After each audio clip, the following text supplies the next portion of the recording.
thank you, Gina. Yes, I'm Bruce Cowan, and yeah, there's a man moderating a panel on women's reproductive health. I wanted to assure you that I was not the first choice. I wasn't the second choice either, but I am here to help out, and I was asked to help out, and I'm happy to be here as an ally to women. Speaking of advocates, Linda was just recognized, but I want to shine a little more light on Linda. She's had a lifelong career, really, of advocating for abortion rights and women's health care. She's written about it, made movies about it. She has her own personal story that's very moving. If there was a Lifetime Achievement Award, I think she'd get it. And I'd like her to stand up and really get a hold of it.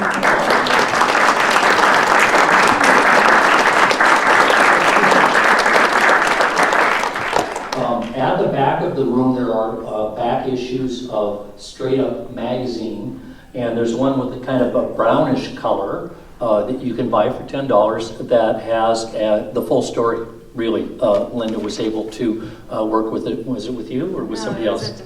With a different journalist to get her story down for everybody to enjoy. So that's a good thing to look at. There are other issues, other copies there too, including one that has that one that has a kind of a muscly guy on the front. Yeah. And that one has the story we're talking about today and lots of other information about reproductive health. Is that right? Yeah. And abortion. And trans rights. And trans rights as well. Yeah. So yes, we are here to talk about healthcare in Jefferson County. We're going to hear about the Crisis Pregnancy Center at Calla Square. It's part of a small chain that includes one in Sequim and one in Port Angeles. And we're going to hear first about that, and then we'll hear from a public health nurse about access to comprehensive reproductive health care in Jefferson County. And then we'll hear from our state legislator about legislation concerning these issues. And after that, we can eat some of Gina's great cookies and have some other treats in the back. So first up, Lily Haight is a multimedia journalist. She works as an investigator currently for the local public defender's office. She did this in-depth article about the local clinic in Straight Up magazine. And so we're all wondering, Lily, what can you tell us about these clinics? Can you tell us what they are and what it was like for you to go there?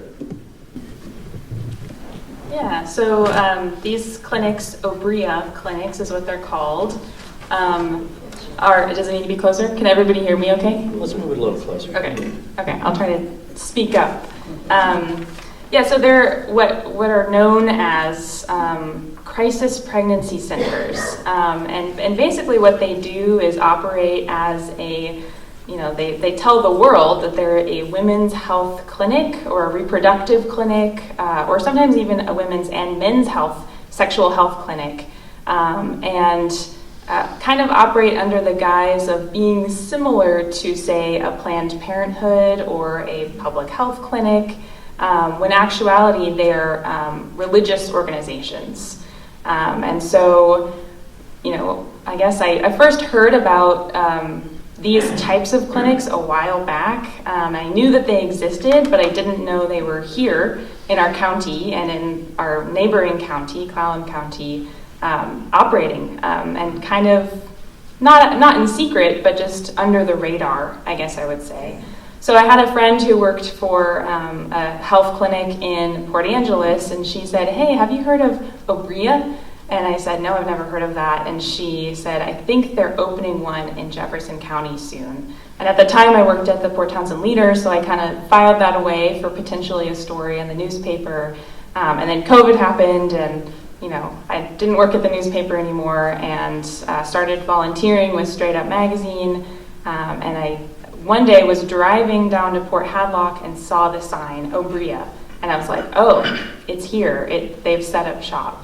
So I got together with two of my friends who also write for the magazine. I personally have a journalistic background. I have a major in journalism. I've taken investigative journalism classes, and actually had for one of those classes, pretended to be pregnant before.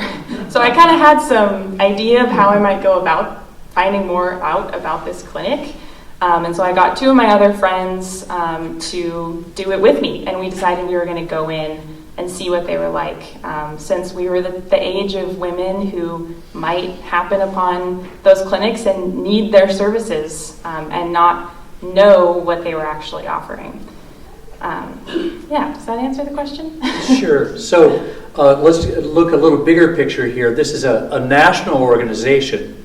Right. But this is a local part of it. Right. But like, for instance, in Texas, they are starting to receive money from that Planned Parenthood would get Right. from the state and federal government. And actually that occurred in Washington as well. Did it? Yes. And so while we were going through the process of actually going to the clinics to see what they were like, we were also doing a ton of research on both the Obria clinics here in Washington and also all over the country.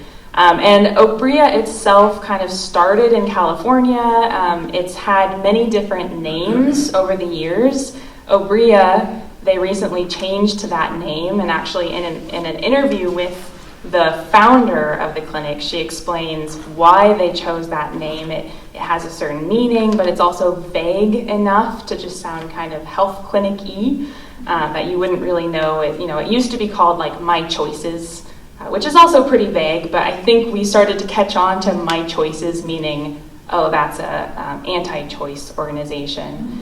And so what they do, actually, the head clinic, if you go to obria.com or whatever, it's the national organization. But here we have Obria PNW, or Obria Northwest.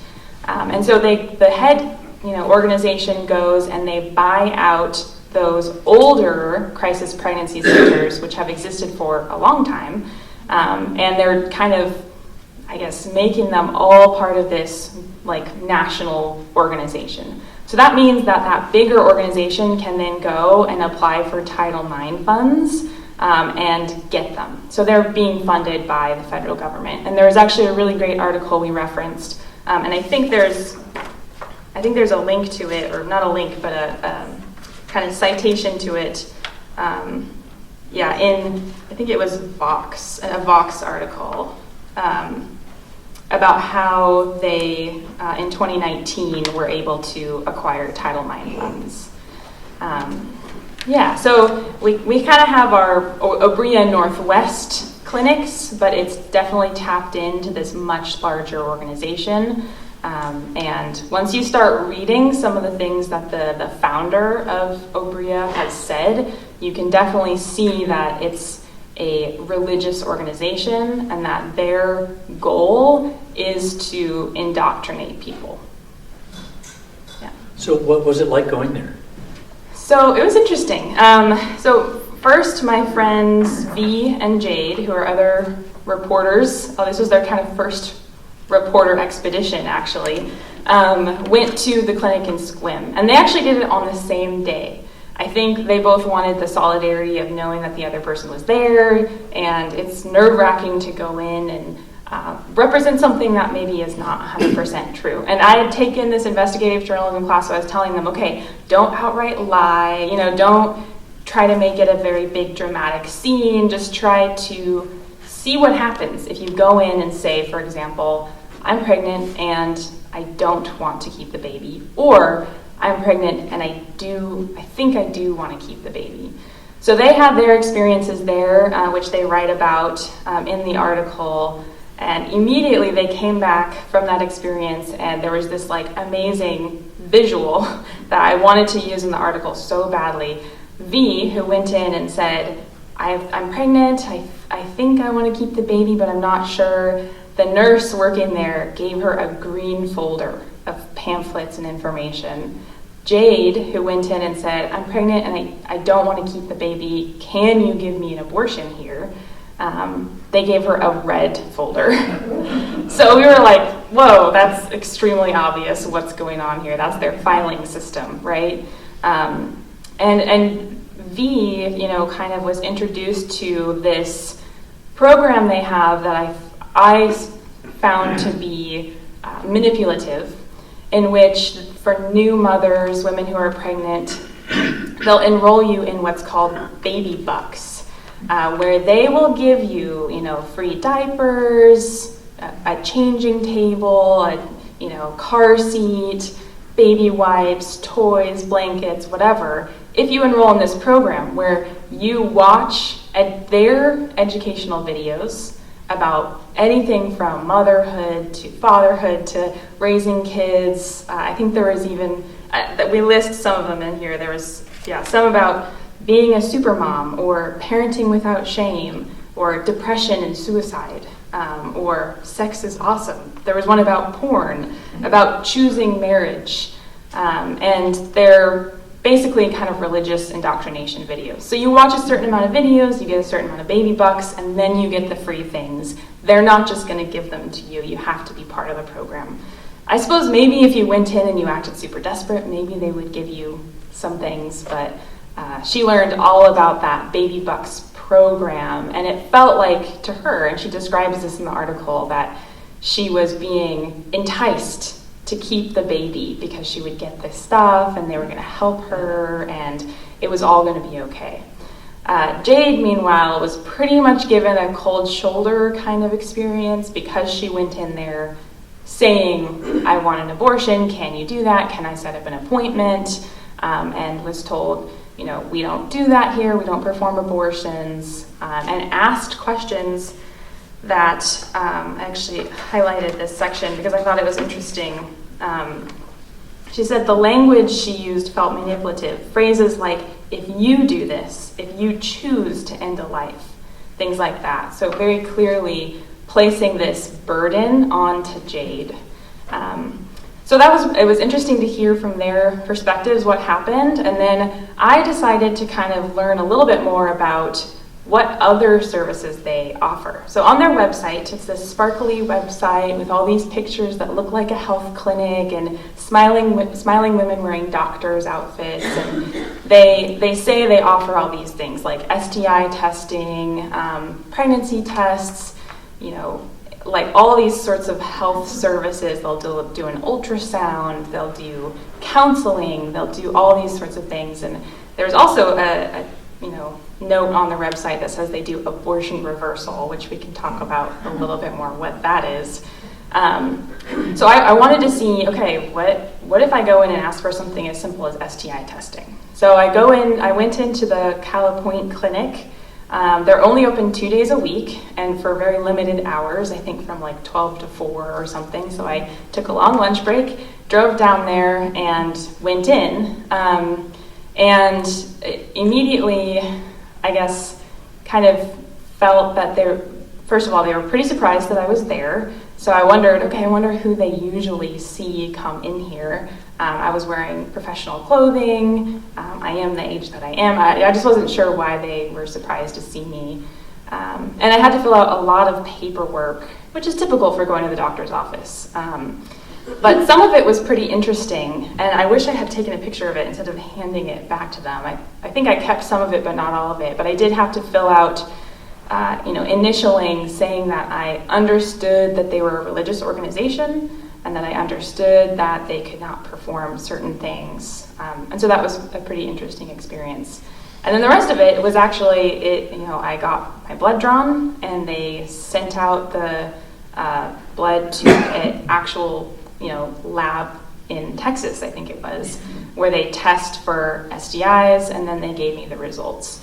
Pretty cut and dry, pretty normal. I did ask some questions when I talked to the nurse about, what her background was and, why she volunteered at this clinic. They were both the nurses working there were volunteers.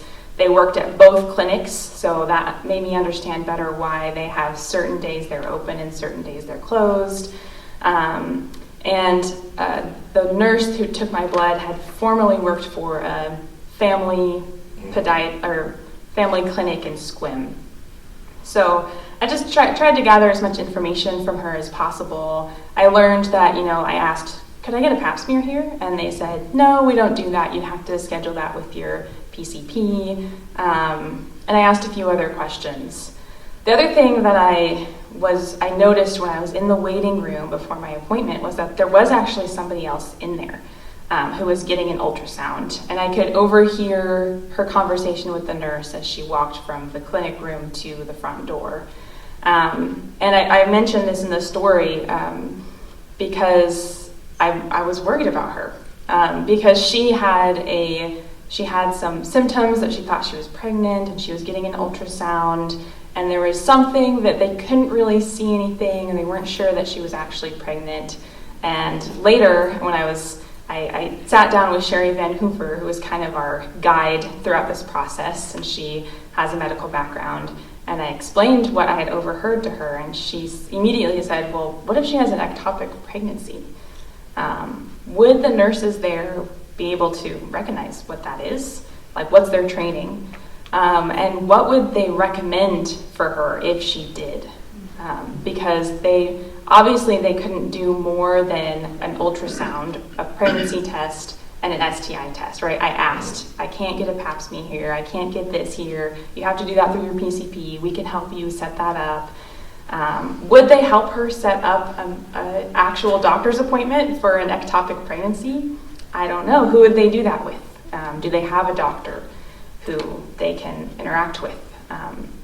So after the appointment, I also was emailed some after-visit paperwork, and that's when I started to kind of dig around a little bit on more who in our community is involved in these clinics. So on my after-visit paperwork, I noticed David Lewis, DO, so a doctor's name, somebody I did not see, I didn't know about, who was not in the clinic that day. It was just two nurses.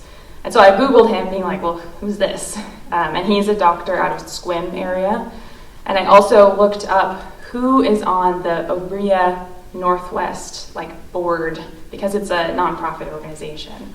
And so I included that in the article just because I thought it was important for us as a community to know who is on the anti-choice side, right? Who is out there actively working to support these clinics. And I found it was pretty interesting. A Sequim real estate agent, Tyler Conkle, a Sequim attorney named Steve Gish, Aldrich O'Hara, who is a Port Townsend accountant, and Janice Rivers Sussman is a woman who is kind of the president of the board. And then since the article has been written, I've gone back and looked again at their board of directors and seen a name added, Gabby Caudill, who works at Believe in Recovery here in Port Townsend, which is one of two alcohol and substance abuse recovery centers in our community. So I just thought that was interesting, just to know who is working with them. But that was long, sorry. You can ask another question. I think that's a nice summary of what you've done, and we need to move on. Yeah, so I'd like to, and we'll have time for, I hope, for questions at the end. So in case it's fascinating, and brave of you folks to go in there and do that. Next we'll hear from Susan O'Brien, who's a nurse practitioner providing comprehensive health services through the Jefferson County Health Department. And some of her work is in school-based health centers. So she has the whole picture about what's going on in Jefferson County. Probably most of you know that in the county of Jefferson, there is no Planned Parenthood here. And for more than 35 years, Jefferson County Public Health has been providing those services that Planned Parenthood normally would do, with the exception of abortions. And until I think around, 2015 or 2016, we do referrals for abortions. We would refer them out of county because there was no options in county. But that is not the case anymore. We now have the option of abortion care here in Jefferson County, thanks to the support of Jefferson Healthcare. So we provide these services at our main clinic next to QFC in Port Townsend, as well as in Quilcene behind the post office. We have a little office there. And we have 3 school-based health centers that are in Port Townsend High School, Chimacum Junior and Senior High School, and also now Quilcene school district has a school-based clinic. So we provide those services there as well for students, although we do lots of other things too. We have comprehensive care. So the thing that I wanted to make sure to highlight is that we provide comprehensive, evidence-based, non-judgmental health care by qualified medical professionals. And it doesn't really matter to us what the individual chooses in the end. What's most important to us is that they get really good, accurate medical information so that they can choose what is best for their situation. I think that's all I have to say. Can you tell us about your work in schools? And I understand it's not just about women's reproductive care. So yeah, we provide comprehensive adolescent care in the schools. Well, I guess in Quilcene it's even younger kids too. But the point of it is that there is much better access to health care in the schools, and it saves parents having to take their student out to go to another appointment. It saves the students miss a much less school if they can have whatever needs met at the school. So we used to have school nurses, but that was like when I was a kid. And I understand that sort of public health kind of has taken that role in the building? No, it's different. Actually, there's still school Okay. nurses, but school nurses are not there all the time. We aren't there all the time either. But the difference is that the school-based health center is a health clinic inside the school, but it's separate from the school. So the school knows when there's a student there so they can excuse them, but they don't know what happens there, just like any other health clinic. We go by the same rules. So the consent, is from a parent, unless it's the two exceptions in the state of Washington, which is reproductive health and mental health from 13 and above. So we follow all those rules. And we don't share information with the school district, except that it's an excused absence. But it operates exactly like a clinic would do anywhere not on campus. Okay. Does that make it more clear? Yes, yeah, that's more clear. And the school nurses do more of the case management of students that have chronic illnesses, or their care plans, or if they have asthma, those kinds of things. All right, thank you, Susan. Steve Thuringer is our representative in the legislature, position 2. He is on the House Healthcare and Wellness Committee.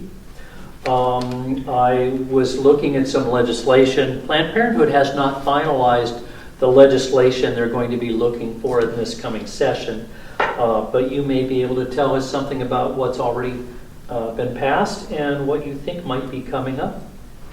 Yeah, well, good evening, everybody, and great, Lily and Susan, that was great. And I think that, the main problem with those pregnancy centers is they're providing health care, as Susan pointed out. I mean, you can't get your needs met. And as far as these clinics in the schools, that's been a tough legislative effort. Representative Monica Stonier from down in Vancouver has led that charge, and we're making more progress because, as Susan says, there's just, for a lot of families, and certainly for these kids, it's the only access to healthcare they have. And so it makes a big difference, but there's a lot of debate in the legislature about coming in and getting care without whether the parents have to be notified about the student coming in and that confidentiality. And those of us in my caucus feel that it's really important that student has the independence and the privacy to meet with the nurses, because some of those issues may be family related, right? So, but we're making progress, and we're getting more and more, because they're so successful, we're getting more and more of those funded in the schools. And I think it's a local district's decision whether they're going to do it. The state doesn't come in and say, you're going to have a clinic. It's still up to the board to decide whether they want to have the clinic, but it's been very successful, I think, and growing, hopefully, for more and more schools.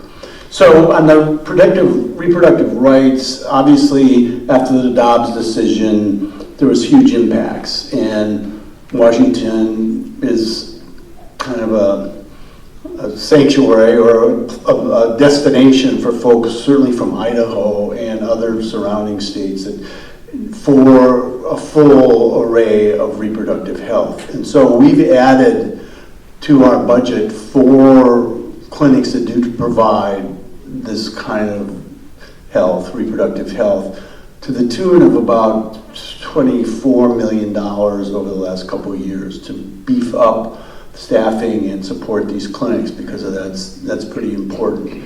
And we also have passed pieces of legislation that help protect the providers of those services so that they can't be sued or have any liability from other states that might, if a person's coming from Texas, for example, where there's pretty stringent laws, that provider in Washington can't be taken into court in Texas for providing those services.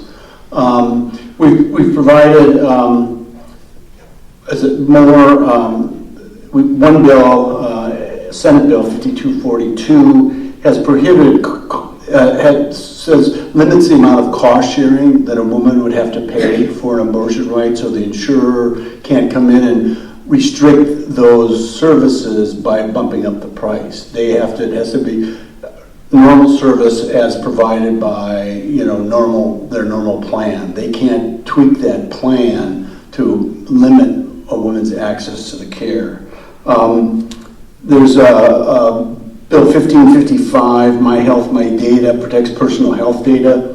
This is the first law in the nation to require companies like period tracking applications to get a person's consent to collect and share their data. As you know, there's a lot of money to be made in the data world and mega data, and so really trying to, again, provide privacy and assurance and the confidence so the patient doesn't think their data is going to be used in any way. And then the SHIELD law, that's 1469, protects people seeking an abortion in Washington as well as providers from persecution. That's what I mentioned. That's the law that does that.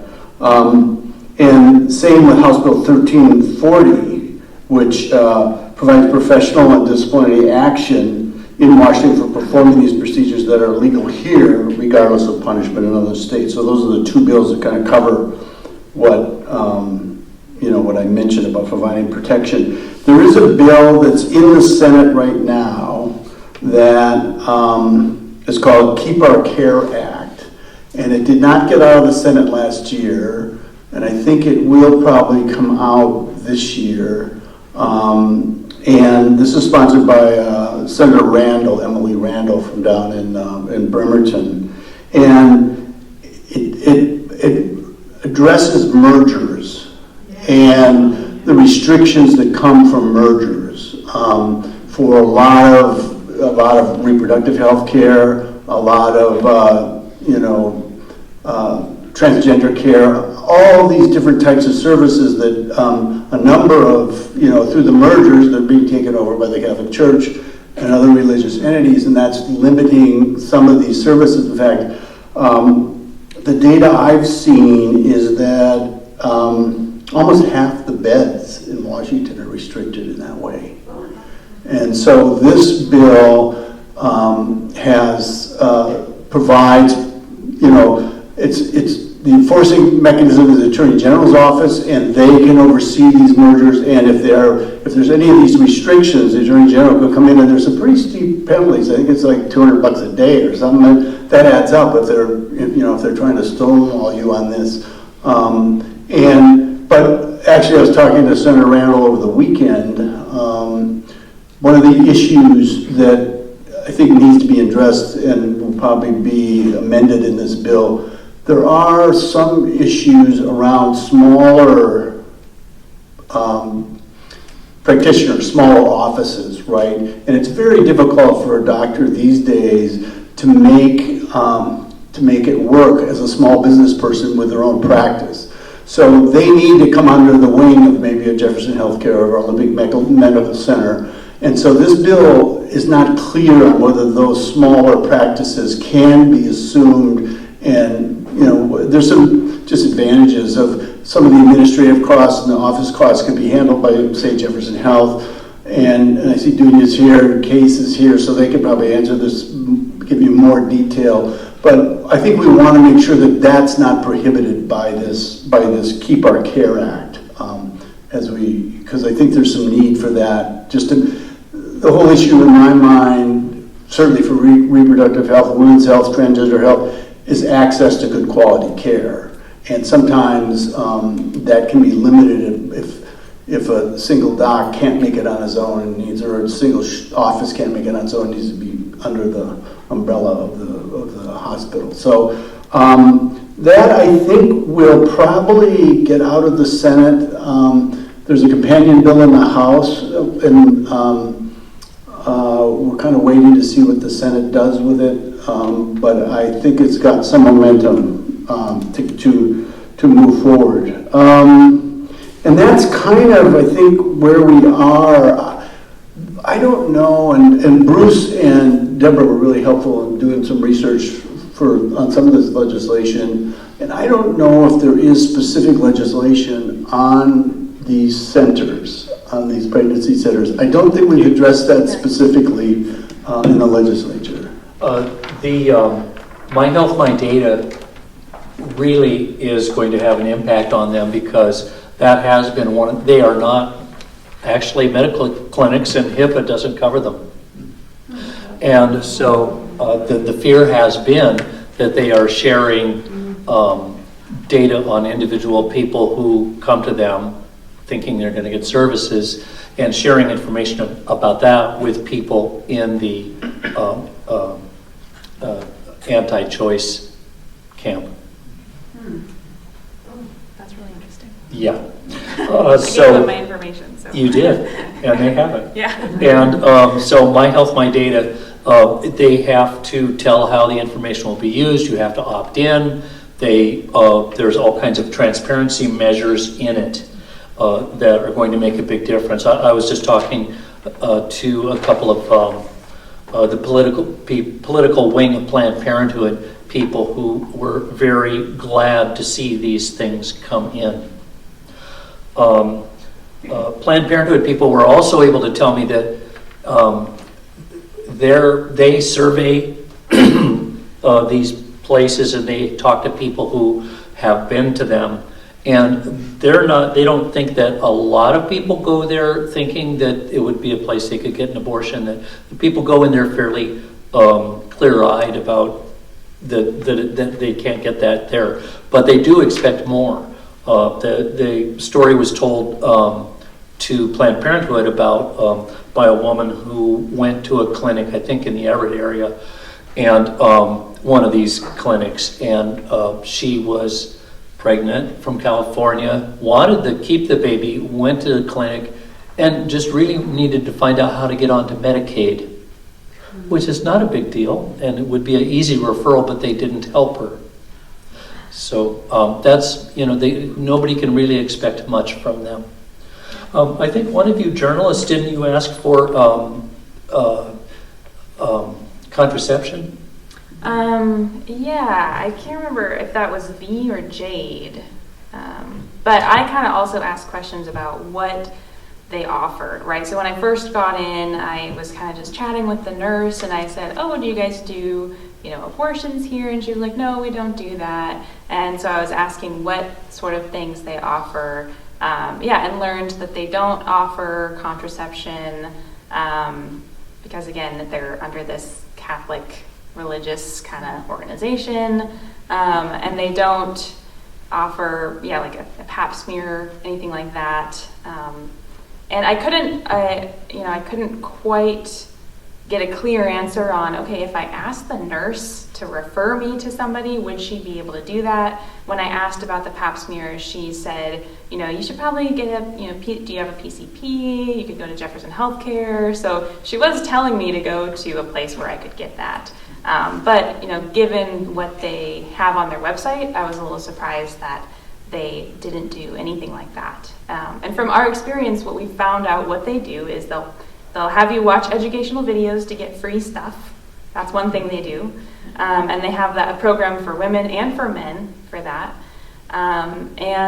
They'll do STI testing, they'll do a pregnancy test, and they can do an ultrasound. And that's pretty much it. If you need any other sort of health services, you can't get them there. And actually part of the Baby Bucks program is you can earn a baby buck by bringing in a slip of paper that says you went to see a different doctor out of their service for some sort of reproductive health. So say you're pregnant and you go see a doctor for an ultrasound or something, then you can bring that back to Obria and get a baby buck out of that. So they're kind of trying to operate like they're helping you get these services when actually they're kind of just sitting there doing nothing, is what it seemed like to me. And yeah, I mean, it was interesting to me. I have some friends who grew up here in Port Townsend, went to Port Townsend High School, and they could get more at Port Townsend High School than they could get at Obria. You know, I have a friend who got an IUD at Port Townsend High School, which was amazing to me because my high school never offered anything like that. So, you know, and she didn't have to tell her parents. You know, she could get that without telling her parents, and I thought that was really cool that that's an offering there. But yeah, as far as I know, no, I mean, I looked around to see if there was like a bucket of condoms even, like which you have at health clinics, which you would expect. Nothing like that. So that was pretty interesting. Since Jefferson Healthcare isn't up here, I thought I better add these other clinics. So of course Jefferson Healthcare has lots of clinics that do women's health. I should say sexual and reproductive health now. And they have the OBGYN clinic. And then all of the school-based health centers are also in partnership with Jefferson Healthcare that also helps fund those. I want to make sure to mention that. And then transgender care, of course, is done by a lot of the providers at Jefferson Healthcare. So I just want to add them into the mix. Well, and you know, there's this new project expansion happening at Jefferson Healthcare, which the state helped out with a little bit, and part of that is and you may know this, but there's such limited surgical space in the existing building, and this new addition will provide more operating rooms, which will mainly for a lot of women's health and a number of these procedures. So that will be a real boon for the whole North Peninsula, quite frankly. And in my research, I went to the American College of Obstetricians and Gynecologists webpage, and they have a whole page about these types of clinic, which they just totally are against. And they said, first of all, stop giving those folks Planned Parenthood money. That was one of the, I'm going to summarize, that's not exactly how they said it. But they said, and Planned Parenthood said this also when I was talking to them, the best thing we can do about these fake clinics is to offer good quality, accessible health care for all. And I think that we're doing a great job here with that. So thank you to the health department and to Jefferson Healthcare for that. And we can take a couple of questions. We were going to hear about abortion reversal. Abortion reversal, I forgot to ask. Yeah, Susan. They offer It's on the National Obria website, Yeah. abortion reversal. We're not positive that that's something they would offer here, or if they, and I don't know if you have any friends who are ready to go ask. Maybe we should go ask. I need somebody who's actually pregnant. But what the heck is that? So I didn't know a whole lot about it myself before this, but of course you can have a surgical abortion, or you can get a medical abortion. The medical abortion, there's 2 different pills that are taken either around the same time or they're within 48 hours. So supposedly this abortion reversal pill is if you took the first one, but not the second one, they could give you a pill or an injection to try to change that. It's not been tested for safety or effectiveness or side effects, and it's just, generally not recommended. If somebody took the first pill but decided not to take the second pill, they could actually maybe continue the pregnancy anyway. So there's just not been any real research done on it, and that's about all I have to say. Yeah, and from my digging into it, it looks like from the Obria website, they had a hotline number you could call if you wanted an abortion reversal, And that would kind of redirect you to a different organization that supposedly provided that. Whether that exists in our area, I don't know. Whether the doctor who was listed on my paperwork would offer that kind of thing if I asked for it, I don't know. But I am scared to find out, kind of, you know. So it wasn't really a question, but one of the people in the article who was saying that she was pregnant was told to wait to decide. And we also noticed, both from going there and from doing a lot of looking at their website, there was a heavy emphasis on involving the male partner in the conversation or not, depending on what the male partner was saying. And so there was actually there's a page on their website that says, you know, for men specifically, my girlfriend is pregnant, what do I do? And they encourage men to come into the clinic to get talking points to convince their girlfriend to keep the baby. So that's all, it's on their website. It's very clear. You can look at it. Yeah. Oh, we've got a lot of hands. Let's start over here. Hi. So aside from the red folder, what did they do for someone who said she wanted an abortion? Pretty much nothing. So they gave her the folder, kind of sat with her and talked with her a little bit. She was kind of trying to act upset to get them to let her stay there longer, because it kind of seemed like when she first said that they were gonna just try to get her to leave. So she turned the waterworks on a little bit and tried to get them to at least bring her to a back room. And so she got, you know, brought back, and they sat and chatted with her for a little bit, and then finally we're just kind of like, well, there's nothing else we can do. So they weren't trying to turn her around? No, not so much. They did use some very specific language, which she mentions, which is like, this is, you know, you are making this choice and you're going to choose to end a life. The nurse who talked to her explained about her experience having an abortion, how she regretted it, or I can't remember. You'll have to read the article. She tells about a personal experience to kind of talk her into keeping the baby. Ultimately, when she says, I don't want to, can I schedule an appointment for an abortion? They say, we don't do that here, and send her on her way. Everything we wrote about their clinic is on their website. Everything we quoted from the CEO is from an article that she did, an interview that she did with the Catholic World Report. And everything that we wrote about our experiences was true, it happened. And, you know, we knew that if they tried to say that didn't happen or didn't happen like that we would be able to say it did. And, I have journalistic training, so I kind of know the ethics, and we were pushing it a little bit with pretending to be pregnant in terms of ethics. It's just a question of whether there's kind of no other way to do this, we thought. And we figured the outcome of learning about what would happen outweighed the ethical question of whether what we were doing was right or wrong. So that's up to our readers to decide. It's kind of great to have a trained investigative journalist. Yeah. I just hope she doesn't turn it on, other politicians. Well, if you have any ideas, let me know. Liz. Yeah, I've listened to quite a few podcasts, investigative podcasts about the crisis pregnancy clinics, and apparently Texas is just full of them. And I just wonder, how do we stop taxpayer money from going to these places?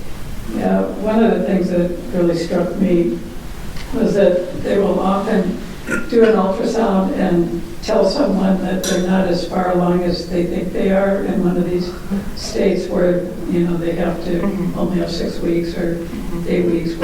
So they'll lie to people, or they won't actually show them their ultrasound.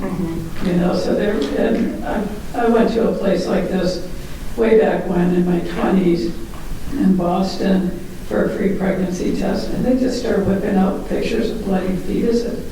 I mean, it was ugly. And now they're everywhere. Yeah. So I just wonder, how do we make sure that taxpayer money isn't going to these people? You mentioned there was one in Washington that had received So I'm pretty Government sure money? that all the Obria Northwest clinics did receive Title IX funding. Susan might be able to explain a little bit more about that. So in the last administration, we were not allowed, let's see, you could not have the Title X funding unless. Title IX. I Title X. I think it's Yeah, Title X. Sorry, I got it. Until, if you talked about abortion at all, including referrals. And of course, that is against our state WACs. So we were not allowed to take it because we only offer, or it's only allowed that we do comprehensive reproductive care. So we were not able to get that money, but that's when Obria was able to get it. But I don't know I that don't it's think they true have anymore. since then. That was a Trump administration thing. But in the article, the Vox article, it explains how exactly that happened with the Title X. Sorry, I was getting it mixed up. So that may have been an administrative decision in the health services? Yeah. That's why voting is so important. It's great for Indivisible. The state of Washington made sure that we had reimbursed the same amount so that our services could continue. So we're really lucky to be in Washington State. Deb? I just want to say thank you to all of you. Lily, sneaking in there. Thank you. And Susan, always. Public health, I don't think people realize how lucky we are to have such an amazing and wonderful public health in Jefferson County, so thank you. And I've been going to lobby days for, I don't know, 10 years. And you have always been completely and totally supportive of women issues in general, but specifically about reproductive rights for women. Thank you.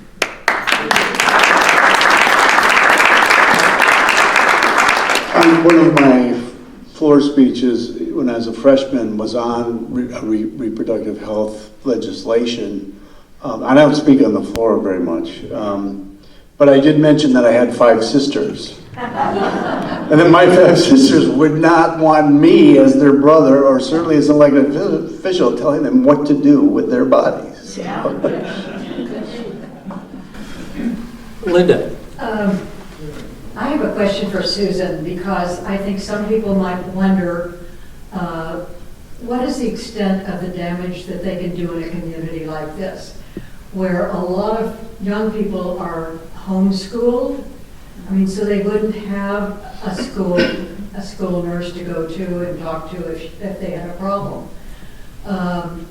Is that part of the problem here, that these people might accidentally go thinking they're going to get some medical health care? Well, I actually received this is how I found out about Obria being in this area. I got a beautiful glossy thing in the mail. I thought, wow, this looks really great. And that's how I knew about it. And it's way fancier than anything that Jefferson County Public Health ever puts out. And unfortunately, I think we're the best kept secret, even though we don't really want to be a secret.